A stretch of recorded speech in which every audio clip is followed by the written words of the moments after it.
ফুটপাতে দোকান ব্যবসাকে কেন্দ্র করে মধ্যরাতে ঢাকা কলেজ ও ঢাকা বিশ্ববিদ্যালয়ের শিক্ষার্থীদের মধ্যে ধাওয়া পাল্টা দেওয়ার ঘটনা ঘটেছে। রাজধানীর নীলক্ষেত এলাকায় কয়েক ঘণ্টা ধরে চলা এই সংঘর্ষে বেশ কয়েকজন আহত হয়।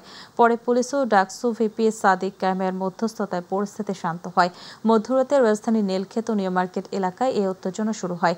এ সময় উভয় পক্ষের ইট পাটকেল নিক্ষেপে রণক্ষেত্রে পরিণত হয় পুরো এলাকা। ঢাকা কলেজের ছাত্রদের সাথে সংঘর্ষ বাধে ঢাকা বিশ্ববিদ্যালয়ের শাহনেওয়াজ ছাত্রাবাসের শিক্ষার্থী ও স্থানীয়দের মধ্যে। এরই মধ্যে বাড়তি ফোর্স এলে পরিস্থিতি নিয়ন্ত্রণে নেয় পুলিশ। পরিবেশ শান্ত করতে কাজ করে ডাকসু নেতারাও।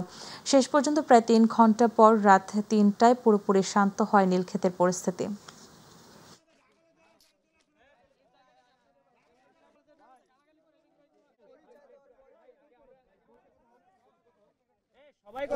ফুটে দোকান বসানোকে কেন্দ্র করে আসলে এই সংঘর্ষের সূত্রপাত হয়েছে।